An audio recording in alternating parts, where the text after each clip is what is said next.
Good afternoon, good morning, happy Wednesday, wherever you're from, to all my coding friends and followers and regular watchers who are not subscribers yet. But if you want to be a subscriber, press subscribe, because in today's video we're going to learn how to build a reactive heat counter using Redis and Socket.io.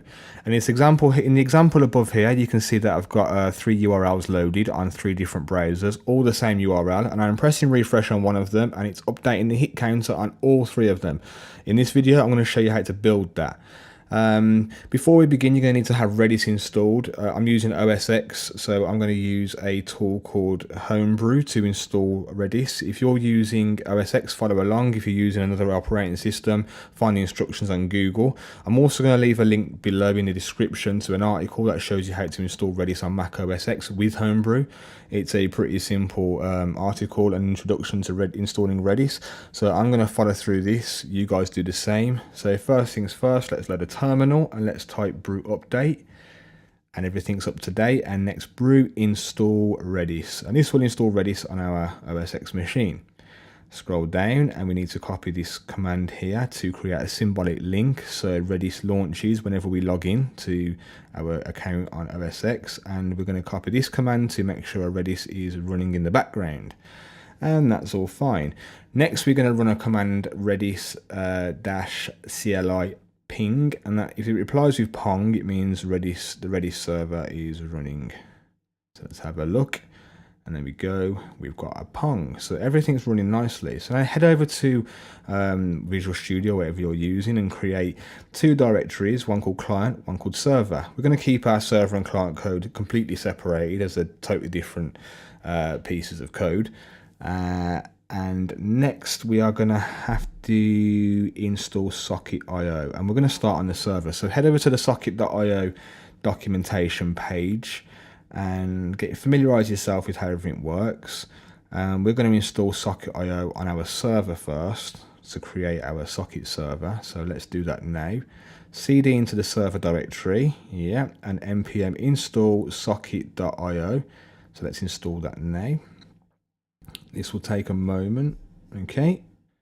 And then next we need to create the server.js file, which is basically our Socket server, and import socket.io and create it, let it run on port 1990. So the IO variable is actually our Socket server.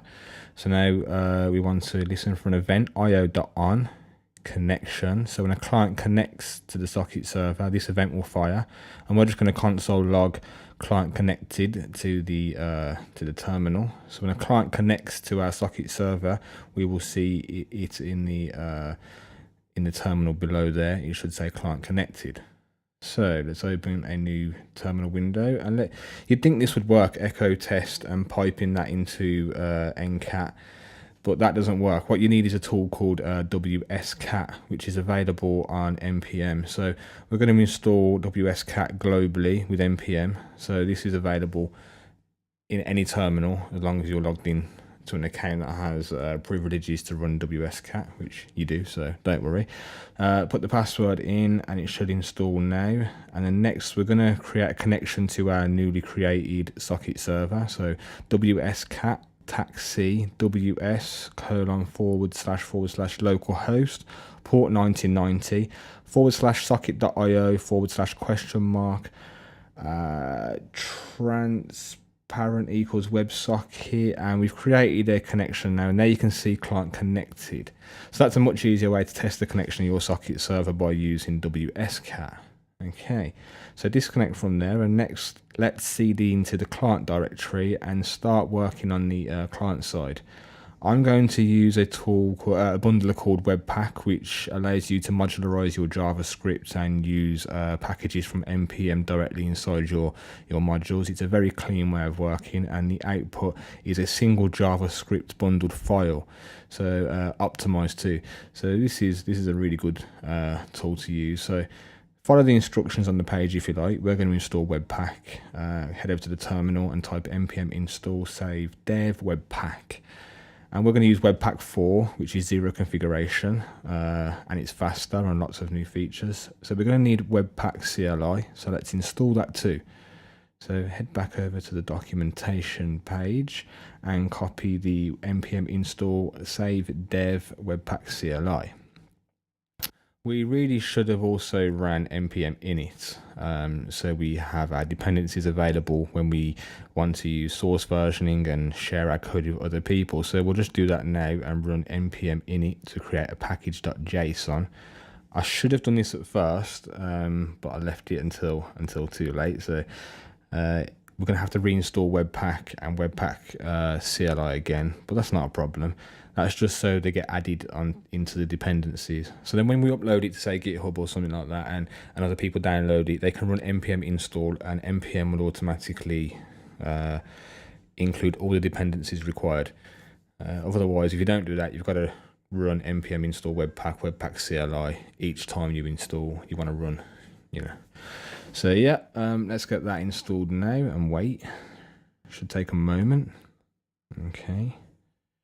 And as you can see, there's dependencies right there: Webpack dev and Webpack dev server, Webpack CLI, Webpack. So we're going to create a new script called start, so we can run npm start. And when we run npm start, that's going to actually run Webpack in development mode, because at the moment we're in development mode.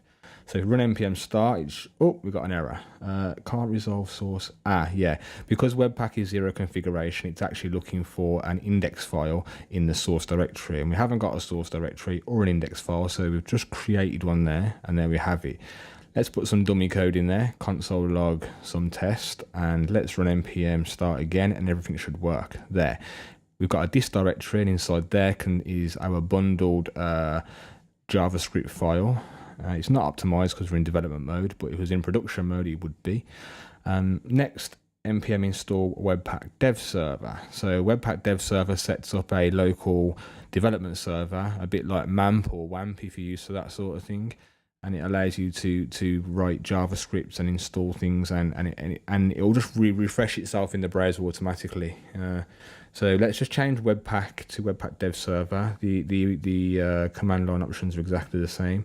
We want inline and hot, so we have hot module reloading. So when we're installing something, while dev server is running, it will automatically reload. So see, I've just edited the code and saved, and it's rebundled, and if it was in the browser right now, it would automatically refresh too.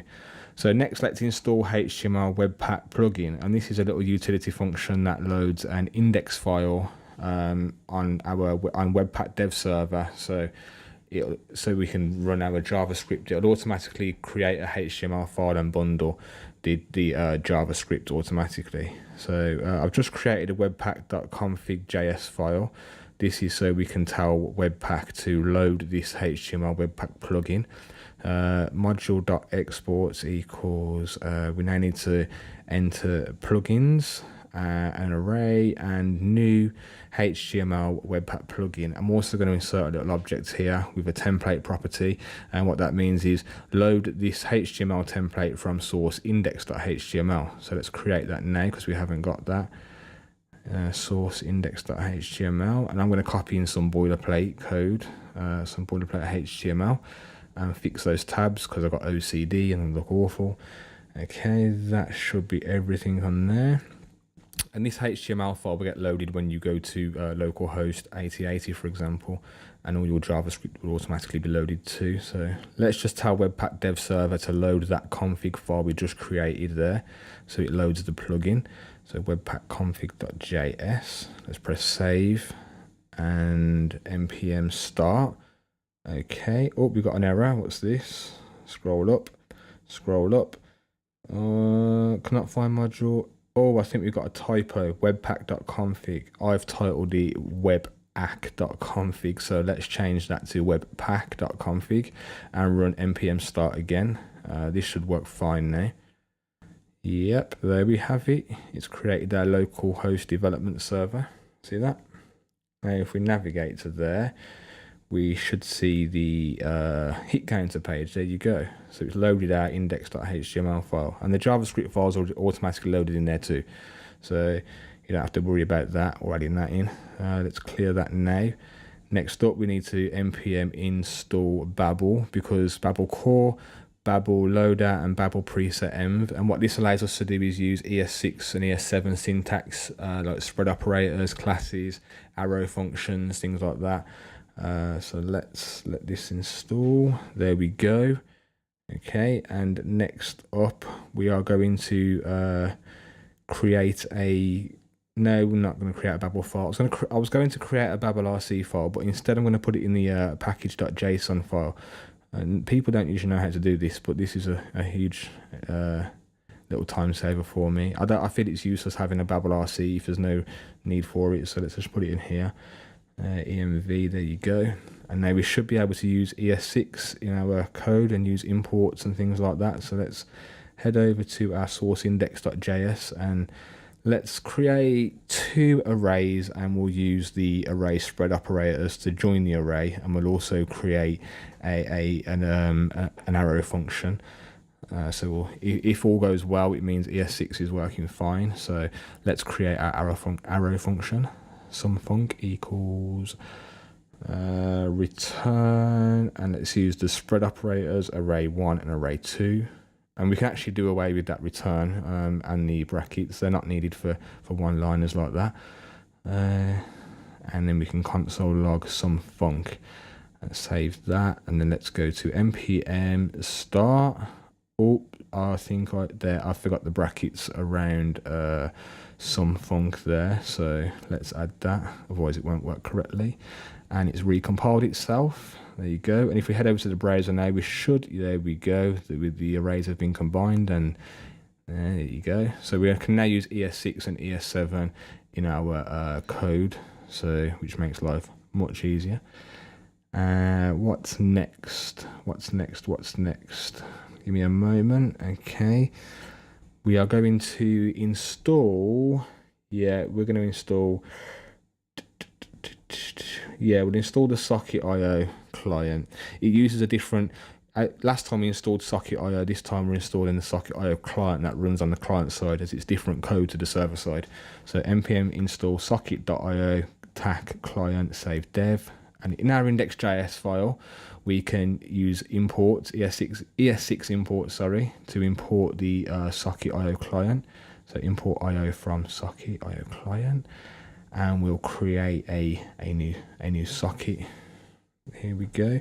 We're giving it the URL to our socket server, which is localhost, and the port, remember, is 1990. So that should connect to our socket server now. We're going to test it out. One moment, sorry.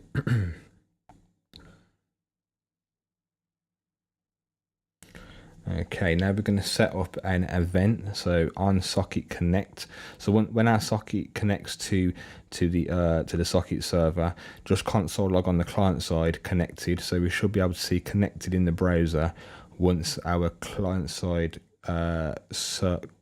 once the client has connected to the socket server, we will see the console log. So let's try that out now. npm start. Yep, we're running fine. Let's go to our local development server. Oh, sorry, I forgot the arrow function there. There you go. Resave, and it should recompile. Let's have a look. Did it recompile? Yeah, I think it did. Okay, and as you can see in the browser there, it says connected in the terminal. So it actually connected to the socket server. Yep, and we can see that if we go, there we go, client connected. So the client connected to the server, and the server responded. Well, it hasn't responded back yet, but you can see in the browser and then the server side that they're both working fine. Okay, so next we're going to use the window.location.hash value of a URL to create unique IDs, which will be stored in the Redis database to create hit counters. So anything in the URL after the hash will be used as a unique ID. So earlier I had hash YT.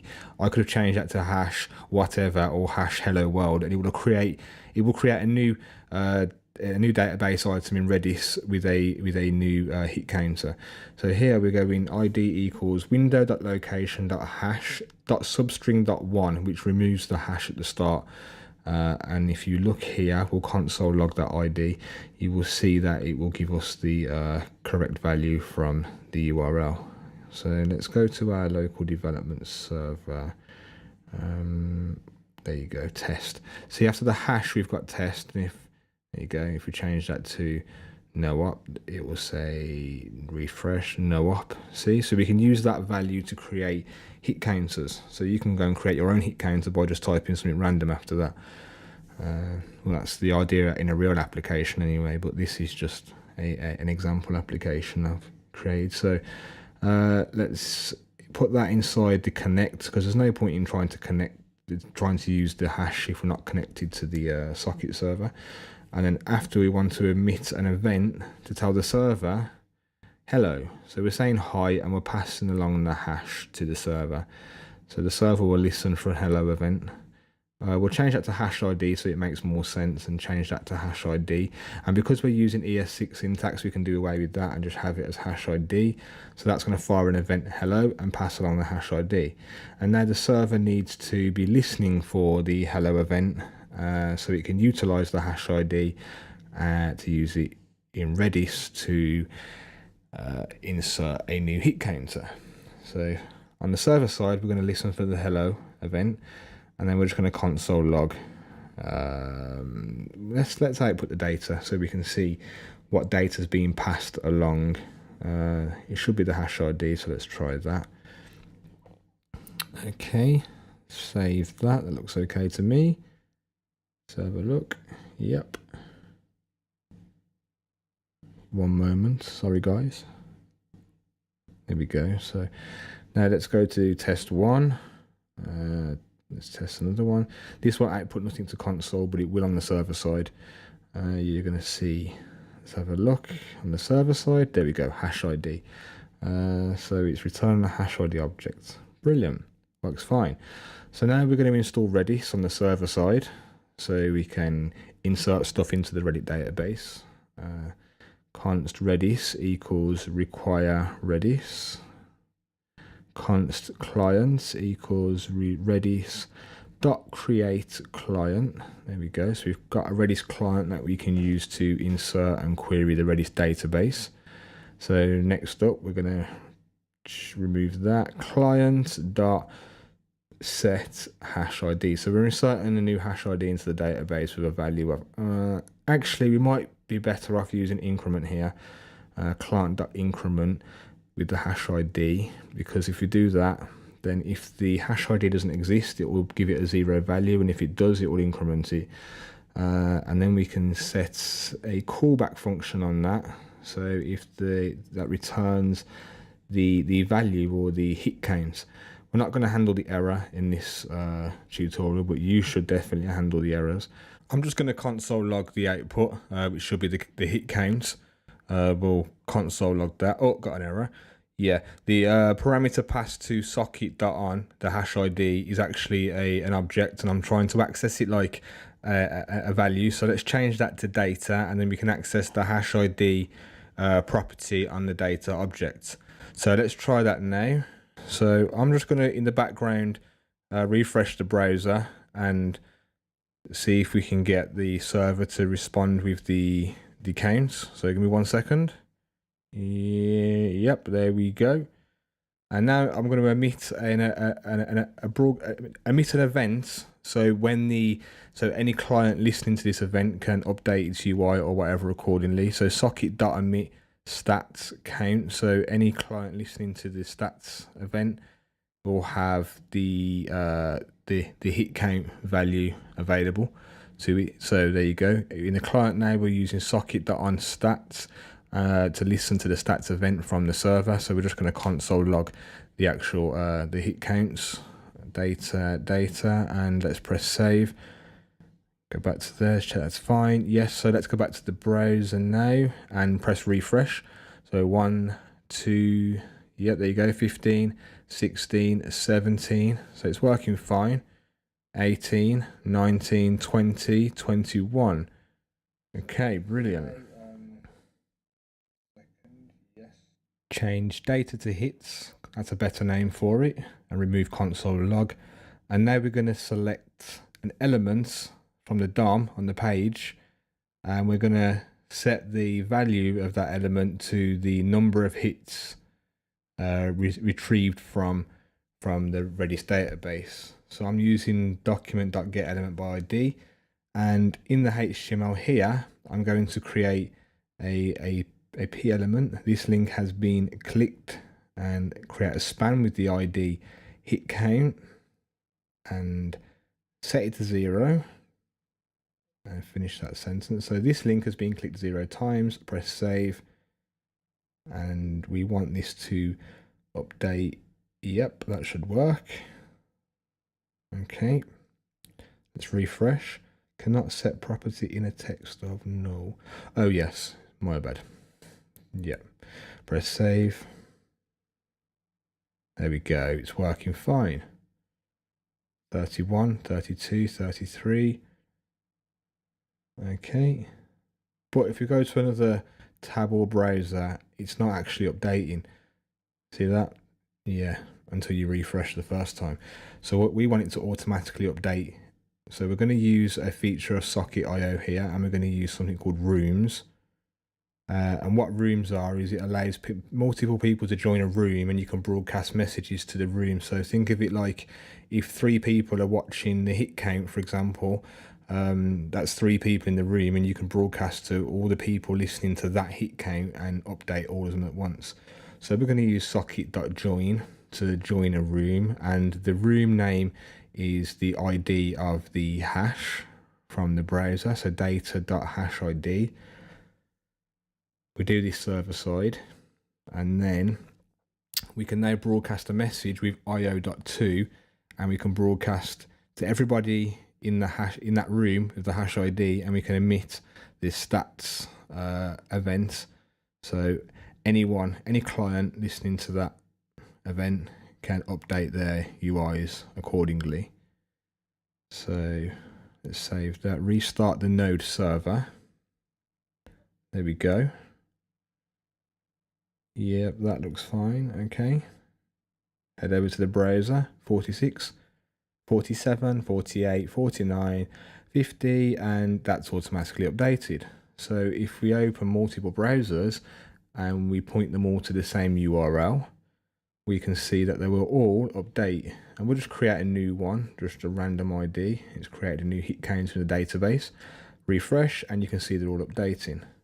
And that's basically it, guys. That's how you create a reactive hit counter, for example. So if you like this video and you'd like more, please subscribe. It took me a long time to do this video, and I'd really appreciate it if you at least give me a thumbs up. And if you have any questions or comments, please let me know. Thanks for watching. Bye.